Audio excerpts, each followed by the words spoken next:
예수님께서 부활하시고 또 이 땅을 떠나 승천하시기 전에 제자들에게 한 가지를 부탁하셨습니다.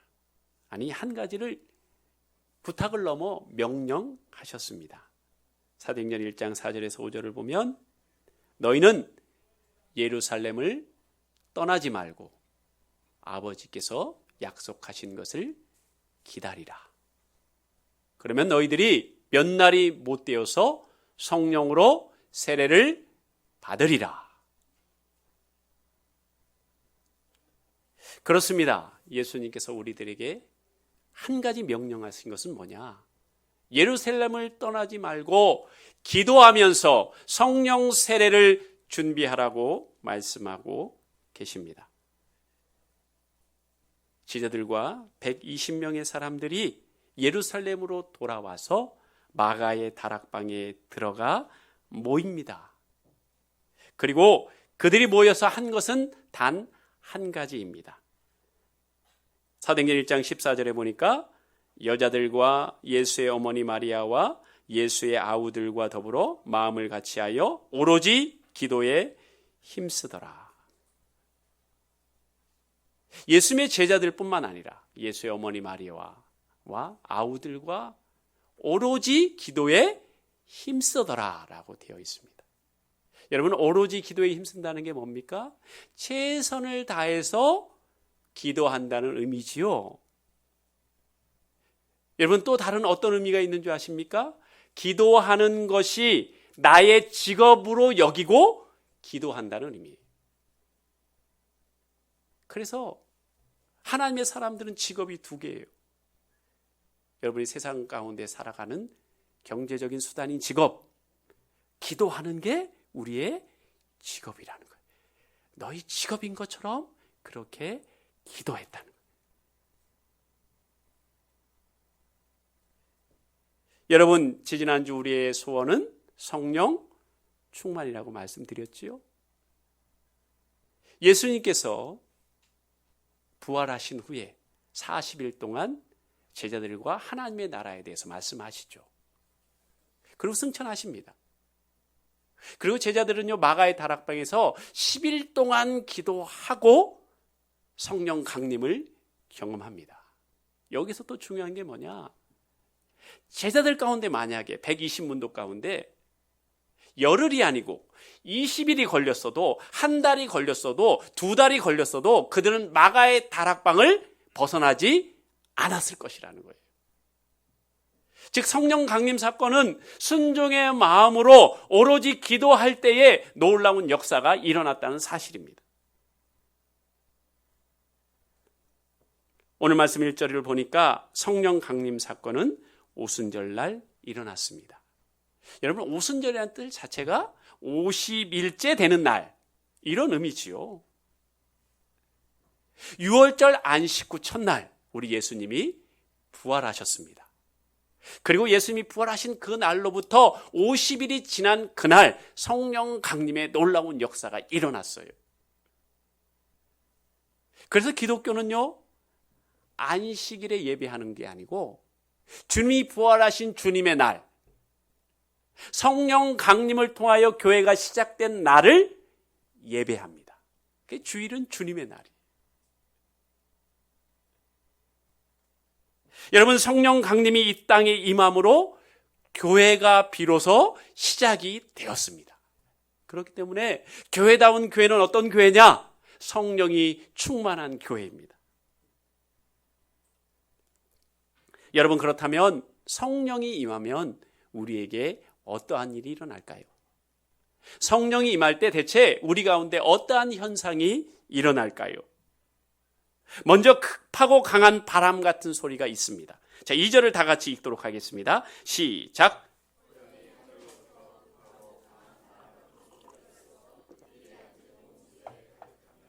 아멘. 성령 강림은요, 호련히 일어납니다. 영어로 얘기하면 갑자기예요. suddenly예요.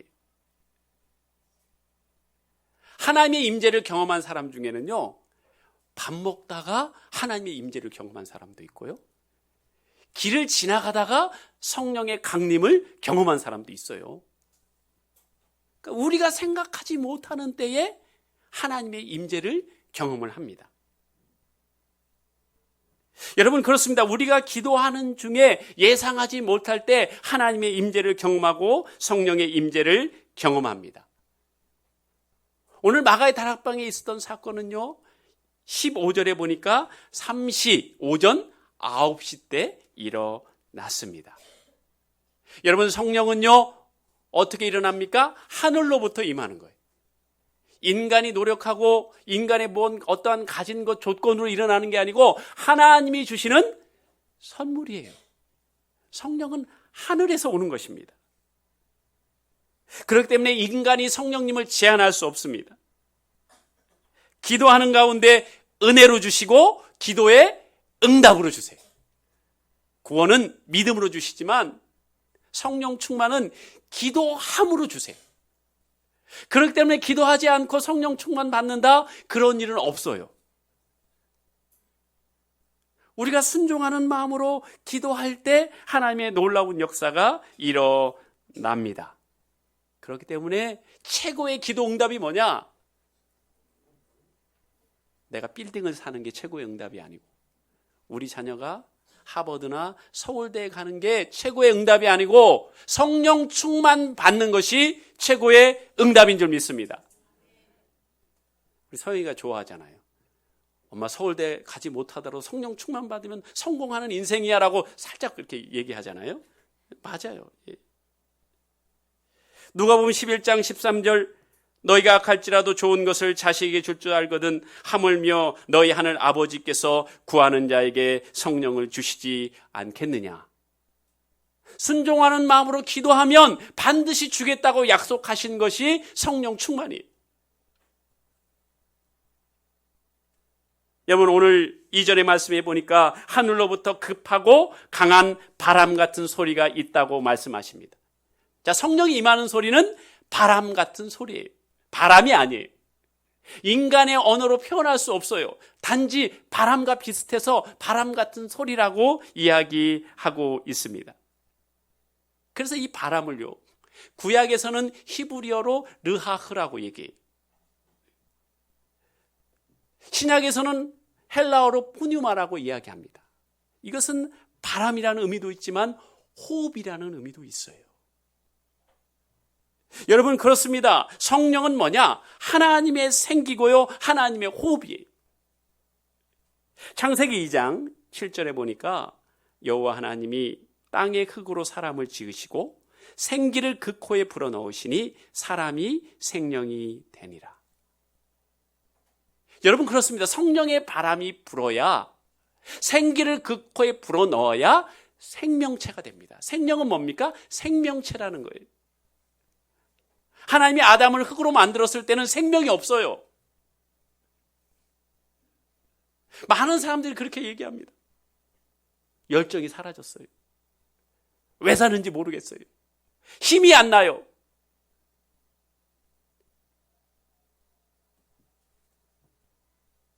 그렇다면 흙으로 만든 하나님의 형상으로 만든 그곳에 생기가 들어가면 생명이 되는 거예요. 생명체가 되는 거예요. 열정이 생기는 거예요. 소망이 생기는 거예요. 내 마음에 불을 지르는 게 뭐예요? 성령 받는 거예요. 다른 게 아니에요, 여러분. 야, 네가 좋은 대학에만 들어가면 내가 삶의 기쁨이 생기겠다.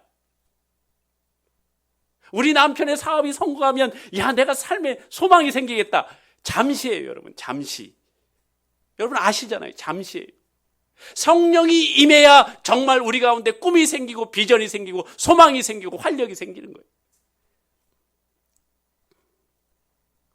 제가 대학교 1학년 때 저를 보셔도 제가 내성적인 사람으로 생겼잖아요. 저는 내성적이고 말이 없는 사람이었어요.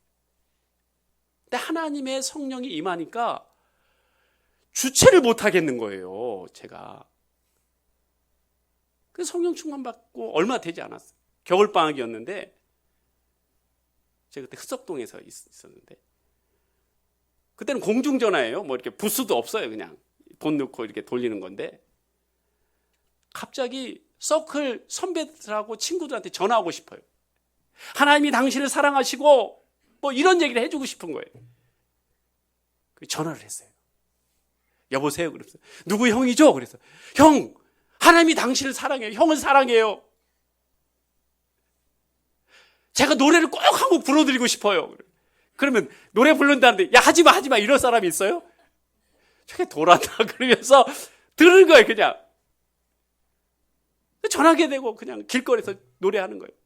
사랑하는 자요, 내 영혼이 잘됨같이 내가 범사에 잘되고 강건하기를 내가 간구하노라. 서클 친구들하고 선배에게 일일이 전화해가지고 그 노래를 거기서 다 부르고 있는 거예요. 여자친구한테는 딱 한 사람한테만 했어요. 지금의 저희 집사람한테. 미쳤다고 생각했을 거예요, 아마. 저만 좋아했지 몰랐거든요. 제 마음을 아마 몰랐을 거예요.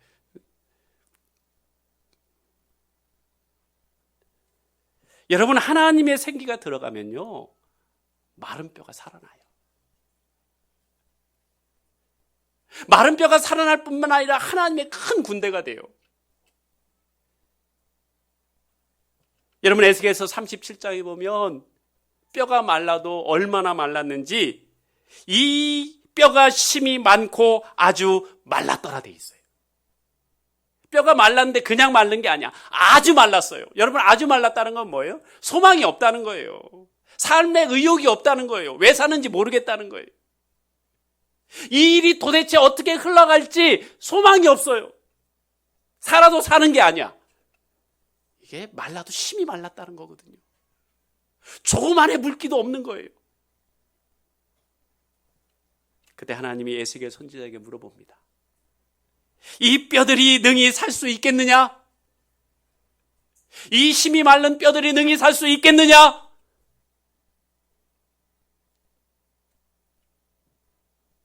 오늘 이 물음은요, 저와 여러분에게 하는 거예요. 김 목사, 이 뼈들이 능히 살 수 있겠느냐? 이 권사, 이 뼈가 능히 살 수 있겠느냐? 여러분, 무엇이라고 대답하시겠습니까? 어떻게 대답하시겠습니까? 에스겔서 3장 37장 5절, 주 여호와께서 이 뼈들에게 이같이 말씀하시기를 내가 생기를, 하나님의 바람을, 하나님의 호흡을 너희에게 들어가게 하리니 너희가 살아나리라. 할렐루야. 하나님이 분명히 그랬어요. 아무리 심이 말랐다고 해도 하나님의 생기가 들어가면 너희는 살아나리라. 결국 내 마음 가운데 소망이 없는 이유는 뭐예요? 남편이 승진이 안 돼서? 사업이 안 돼서요? 아니에요. 여러분 안에 생기가 없어서 그래요. 하나님의 생기가 없어서.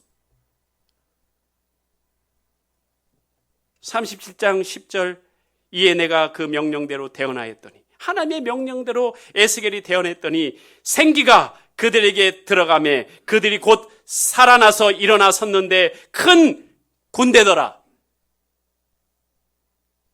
그냥 살아나는 게 아니에요. 큰 군대를 이루는 거예요.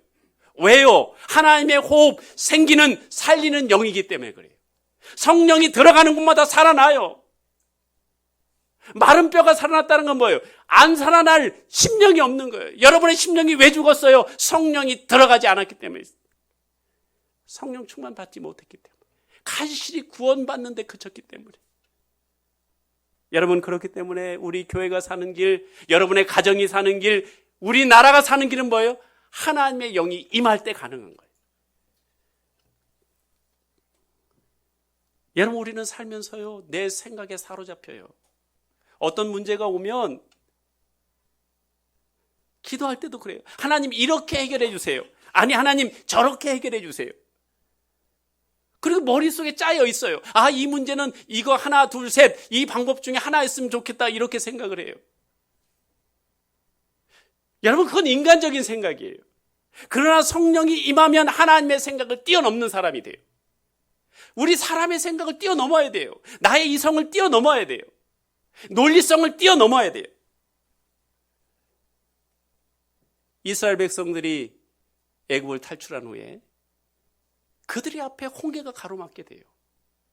뿐만 아니에요. 그의 뒤에는요, 애굽의 군사들이 쫓아옵니다. 여러분, 진퇴양난이에요. 이때 어떻게 해야 됩니까? 어떻게 돼요? 많은 사람들이 기도할 때 그렇게 기도합니다. 우리를 배를 건널 수 있는 그 유람선이라도 아니면 이 배라도 좀 준비가 됐으면 좋겠다. 아니, 다리라도 이렇게 건설돼서 좀 놨으면 좋겠다. 애굽의 군사들이 우리를 불쌍히 여겨서 죽이지는 않고 그냥 우리가 가지고 있는 것만 뺏어갔으면 좋겠다. 아니면 그들이 말없이 돌아갔으면 좋겠다. 이런 여러 가지 생각들을 해요. 그러나 하나님의 방법은 그게 아닌 거예요. 출애굽기 14장 21절, 모세가 바다 위로 손을 내밀매 여호와께서 큰 동풍이 밤새도록 바닷물을 물러가게 하시니 물이 갈라져 바다가 마른 땅이 된지라. 성령의 역사는 뭐예요? 바닷물을 물러가게 하는 거예요. 큰 동풍이 불어서 하나님의 호흡을 통하여, 생기를 통하여 바닷물이 갈라지는 거예요.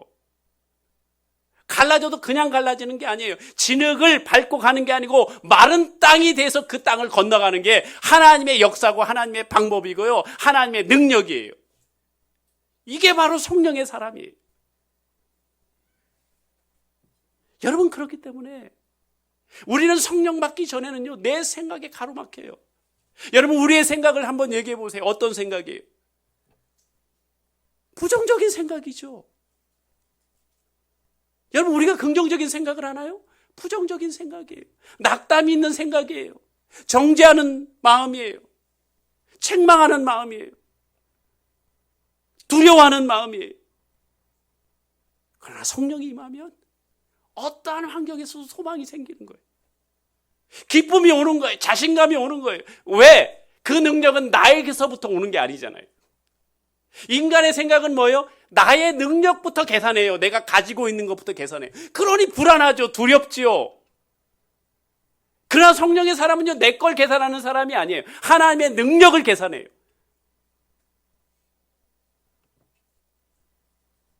여러분, 성령이 우리에게 임할 때 하늘의 불이 임합니다. 오늘 3절을 다 같이 읽도록 하겠습니다. 시작.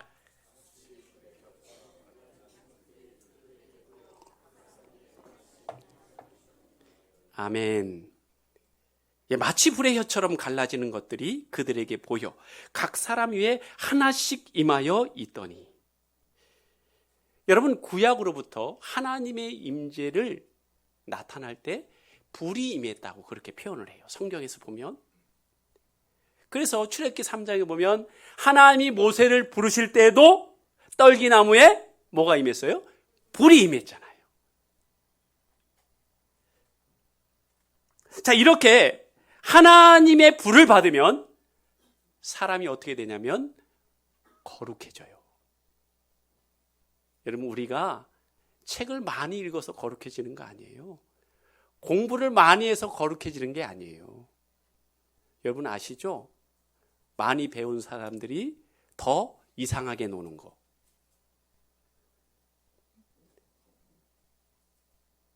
그런 얘기들을 많이 듣거든요. 전문가일수록 더 지저분하게 논다고 그래요.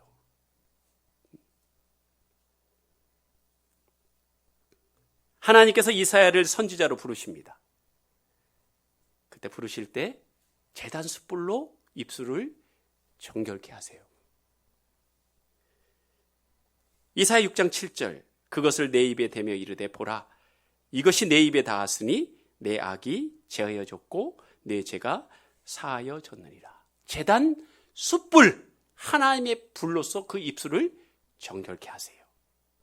여러분, 선지자는 특별히 어디가 깨끗해야 됩니까? 입술이 깨끗해야 돼요. 여러분 안 그렇습니까? 근데 이사야는요, 입술이 깨끗하지 못했어요. 선지자라면 가장 먼저 입술이 깨끗해야 되는데 입술이 거룩하지 못했어요. 그래서 하나님께서 제단 숯불로 그 입술을 정결케 하세요. 여러분, 이사야만 입술이 정결해야 됩니까? 이 시대를 사는 저와 여러분이 가장 깨끗해야 될 것이 어디예요? 입술이에요. 입술이에요. 칭찬의 말을 하고, 축복의 말을 하고, 격려의 말을 하고, 소망의 말을 하고, 긍정적인 말을 하고, 너는 분명히 하나님이 쓰실 거라고 그 자식들에게 그렇게 길을 살려주고 용기를 주는 말을 해야 되는데, 우리의 입술은 늘 부정적인 얘기, 소망이 없는 얘기, 정죄의 말, 책망의 말.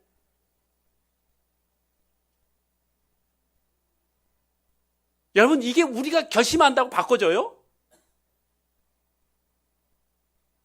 제단 숯불 성령의 불이 임해야 바꿔지는 거예요. 그래야 거룩해질 수 있어요. 여러분, 이사야 선지자가 하나님 앞에 이렇게 말합니다. 내가 말하되 화로다 나여 망하게 되었도다. 근데 제단 숯불 하나님의 불이 임하자 그의 마음이 바뀝니다. 뭐라고 얘기합니까? 하나님, 내가 여기 있습니다. 나를 보내십시오. 하나님이 가라는 곳에 내가 가지요. 하나님이 명령하시면 내가 그걸 하지요. 여러분, 성령의 불이 임하면요, 내 생각이 바뀌어요. 내 입술이 바뀌어요. 내 가치관이 바뀌어요. 성령의 불이 임하고 거룩함을 맛보면요, 거기서부터 진정한 부흥이 시작됩니다. 그래서 역사상 유명한 부흥들은요, 그 부흥이 일어날 때 전조 단계가 뭐예요? 회개운동이에요. 그 부흥은 항상 회개운동으로부터 시작이 돼요. 왜요? 하나님의 불이 임하니까 뭐부터 해요? 거룩한 불이 임하니까 거룩함을 회복하려고 회개부터 하는 거예요. 초대교회 이후에 역사상 위대한 1904년 일어났던 웨일즈 부흥이 그래요. 여러분, 이 웨일즈 부흥은요 정말 유명한 부흥이에요. 그 부흥의 불길이 어디까지 왔어요? 이 아시아의 나라 한국까지 와가지고 평양 대부흥, 1907년 평양 대부흥이요, 웨일즈 부흥에서 비롯된 거예요. 그냥 뜬금없이 확 나타난 게 아니에요. 1904년 영국 웨일즈 한 젊은 광부 이반 로버츠로부터 이 부흥이 시작이 됐어요. 그의 아버지도 광부, 자기도 광부예요. 어느 날 기도하는데 성령이 그에게 임한 거예요. 뜨겁게 임했어요.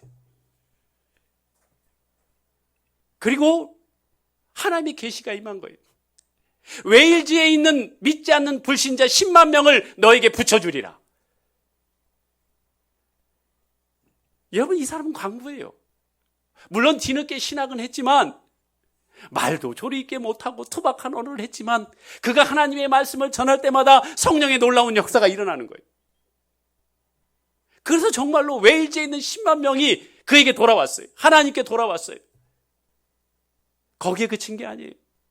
하나님께서 웨일즈뿐만 아니라 영국, 유럽, 아프리카, 아시아, 이 모든 영혼 가운데 하나님의 놀라운 능력을 맛보게 하겠다고 해서 그 말씀대로 그 놀라운 능력이 이 땅에까지도 임한 거예요. 여러분, 웨일즈의 성령의 불이 임하자 어떤 일이 일어났는 줄 아십니까? 그 기록에 보면은요, 웨일즈 남자들 가운데 기도 부대가 형성이 됐대요. 밤에 남자들이 자다가 갑자기 침대에서 빠져나와가지고, 지금 집회하는 장소가 어디입니까? 나의 영혼을 구원해달라고 예수님께 부르짖어야 됩니다 하고 막 쏟아져 나오는 거예요. 그러면서 남자들이 거룩한 기도의 손을 들기 시작했어요. 디모데전서 2장 8절, 그러므로 각처에서 남자들이 분노와 다툼 없이 거룩한 손을 들어 기도하기를 원하노라. 이 말씀이 그대로 이루어졌어요. 여러분, 남자들의 특징이 뭐예요? 분노예요, 분노. 다툼이에요. 그런데 하나님의 불이 임하자 그들이 거룩한 손을 들어서 기도하기 시작했어요. 여러분, 남자들이 세상에 살기 얼마나 힘든 줄 아세요? 왜요? 유혹이 많아서. 이 세상에 유혹이 깔려 있어요. 거룩하게 살고 싶어도 거룩하게 살지 못하게 해요. 그러나 하나님은요, 성령의 불이 임하면 너희들이 거룩한 손을 들고 기도하는 남자들로 변화된다고 말씀하세요. 오늘 이 말씀이 우리 교회 남자들에게 일어나기를 주님의 이름으로 축복합니다. 내 힘으로 되는 게 아니에요. 성령이 임해야 돼요. 성령의 불이 임해야 돼요. 그래야 우리 남자들이 손을 들고 하나님께 기도하는 남자들로 변하게 되는 것입니다. 이 웨일즈 가운데 하나님의 불이 임하자요. 이 기록에 보니까 이런 일들이 일어나더라고요. 법정에서 재판관하고 배심원들이 이제 피고인을 심리하는데 이 판사가 이 피고를 위해서 기도하자고 제안한 거예요. 웃기는 일이죠. 그래서 재판관하고 배심원들이 기도했어요, 막. 근데 그 순간 피고 가운데에 하나님의 은혜가 임하니까 그 자리에서 예수님을 영접해 버렸어요. 뿐만 아닙니다. 이 로버츠가 광부잖아요. 그 탄광에도 성령의 불이 임하자 이 힘든 일을 하는 사람일수록 말을 거칠게 하거든요. 그렇죠? 광부 생활이 얼마나 힘들겠어요. 아마 뭐 새끼 뭐 이런 얘기는 뭐 아마 입에 달고 살았을 거예요. 근데 그곳에 하나님의 불이 임하니까요, 이들의 말이 바뀌기 시작한 거예요. 이들의 말이 바뀌었어요. 그 당시에 석탄을 누가 운반했겠어요? 짐승들이 운반했지요. 근데 이들의 말투가 변하니까 짐승들이 못 알아들어요. 그걸 못 알아들어요. 야, 이 새끼야 빨리 가 뭐 이렇게 했었는데 빨리 가주실래요? 뭐 이래버리니까 말을 못 알아듣는 거예요. 말을. 이게 기록에 있어요. 여러분, 요즘 불신자들이 도덕적으로 무능한 기독교인들을 얼마나 비웃는지 아세요? 야, 믿는 너나 안 믿는 나나 대체 다른 게 뭐야? 얘기해봐.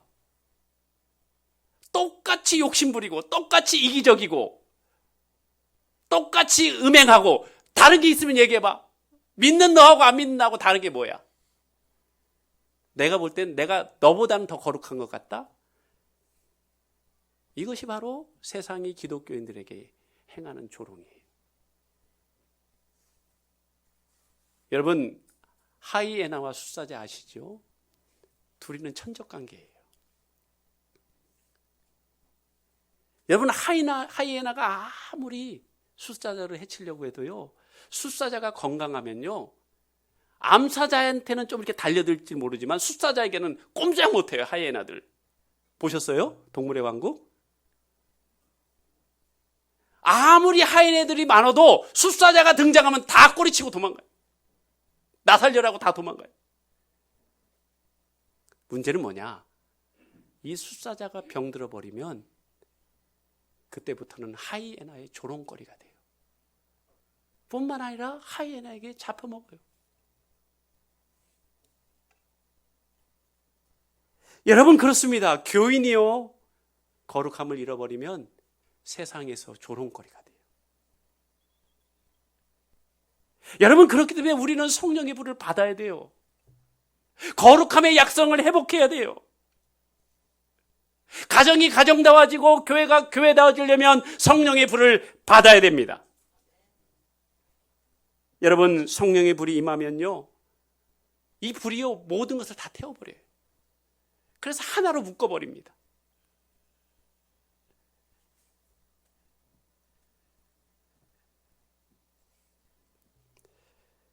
여러분, 사도행전 2장 44절에서 46절을 보면 우리가 생각하지 못하는 일이 일어나요. 어떤 일입니까? 믿는 사람이 다 함께 있어 모든 물건을 서로 통용하고 또 재산과 소유를 팔아 각 사람의 필요에 따라 나눠주고 날마다 마음을 같이하여 성전에 모이기를 힘쓰고 집에서 떡을 떼며 기쁨과 순전한 마음으로 음식을 먹고. 여러분, 이게 가능한 일입니까? 인간의 힘으로 가능한 일입니까? 불가능해요. 그래서 공산주의는 사람 힘으로 안 되는 거예요. 될 수가 없어요. 무엇이 있어야 가능합니까? 성령의 불이 임해야 돼요. 많은 사람들이요, 세대 차이 때문에 힘들어요. 우리 자식놈하고는 말이 안 통해요. 도통 얘기를 안 해요. 무슨 생각을 하고 사는지 모르겠어요. 여러분, 그것은 어떻게 해결된다고요? 성령의 불이 임하면 해결돼요. 그 마음 가운데 예수 그리스도의 영이 임하면 공통점이 생겨요. 가장 중요한 것에 공통점이 생겨요. 그래서 말이 돼요. 말이 통해요. 관심사가 같아요. 하나님의 나라. 그 세대 차이도 성령 충만으로 해결되는 거예요. 성령의 불이 임하면 해결돼요. 아, 목사님, 저 사람하고는 안 돼요. 성향이 달라도 너무 달라요. 여러분, 성향 차이도요, 성령이 임하면, 성령의 불이 임하면 해결돼요. 고부간의 갈등, 사람의 힘으로는 불가능하지요. 어떻게 시어머니와 며느리가 사이가 좋아질 수 있겠어요? 그러나 성령의 불이 임하면 룻과 나오미가 아름다운 관계를 이뤄가듯 그 놀라운 일들이 일어난다니까요. 그게 바로 하나님의 불의 놀라운 역사입니다. 여러분, 오늘 오순절날 임했던 하나님의 바람과 하나님의 불이 일어나면 우리는 하늘의 능력을 받게 됩니다. 여러분, 많은 사람들이요, 피곤해요. 힘들어요. 그래서 지금부터 벌써 여름 휴가 어디 갈까 예약해 놓으신 분, 손 들지 말고 마음속으로만 생각하세요. 왜요? 힘들거든요. 그래서 휴가를 통해서 회복하고 싶어요. 여러분, 휴가 가면 해결됩니까? 여러분, 우리에게 필요한 건요, 휴가가 아니고요, 능력이에요. 휴가를 가지 말라는 얘기 아니에요. 휴가는 가세요. 그러나 그것으로 해결되는 게 아니에요. 우리의 지치고 힘든 것은요, 하늘의 능력을 받아야 해결되는 거예요. 그래야 없었던 소망이 생겨요. 열정이 생겨요. 정열이 생겨요. 여러분, 우리가 지쳤을 때 더 큰 능력으로 채우지 않으면요, 우리가 계속 도망가면요, 계속 우리는 탈진해요. 그래서 휴가 갔다 와서 더 싸우는 거예요. 더 신경질 나고. 여러분, 오늘 120문도가 성령의 불을 받자 한 세대 만에 로마까지 뒤집어 버려요. 한 세대 만에 로마까지 뒤집어 버립니다. 여러분, 이 성령의 놀라운 능력이 바로 이런 거예요. 여러분, 우리 교회가 웨일즈 부흥의 그 놀라운 부흥의 근원지가 되길 원합니다. 우리 교회가 초대교회 같은 부흥의 근원지가 되길 원합니다. 여기에 왜 예함교회를 세우셨겠어요? 잘 먹고 잘 살으라고? 아니에요, 여러분. 잘 먹고 잘 살아도 제대로 잘 먹고 잘 살라고 이곳에 예함교회를 세우셨어요. 너희 가운데 성령의 바람과 성령의 불을 통하여 너희 심령 가운데 열정이 생기고 소망이 생기고 사람의 생각을 뛰어넘고 거룩함을 회복하고 하나됨을 회복함으로 세종시를 뒤집어 엎으라고 이곳에 예함교회를 세우신 거예요. 뿐만 아니라 여러분을 예함교회의 성도로서 부르신 거예요. 여러분, 그렇지 않습니까? 여러분, 그렇지 않습니까? 그냥 대충 믿다가 천국 갈까요? 아니에요. 하나님의 계획은 그렇지 않아요. 하나님의 계획은 그렇지 않아요. 오순절날 마가의 다락방의 놀라운 기적의 역사, 웨일즈의 붕의 놀라운 역사를 이곳에서 실현하기를 원하세요. 그렇다면 우리가 무엇을 해야 될까요? 여러분, 순종하는 마음으로 기도가 나의 직업인 것처럼, 기도하는 것이 나의 직업인 것처럼 하나님 앞에 무릎을 꿇어야 됩니다. 그러면 우리 교회 가운데 놀라운 일이 벌어집니다. 여러분, 그걸 누가부터 해야 되겠어요? 부족한 종부터 먼저 해야 돼요. 제가 해야 될 일은 뭐예요? 하나님 앞에 순종하는 마음으로 무릎 꿇는 거예요. 하나님, 명하십시오. 제가 무엇이든지 순종하겠습니다. 기도하는 것이 저의 직업입니다. 끝까지 기도하겠습니다. 이 놀라운 결심이 저와 여러분의 것이 되기를 원합니다. 성령 강림의 놀라운 사건이 저와 여러분의 현실이 되기를 원합니다. 기도하겠습니다.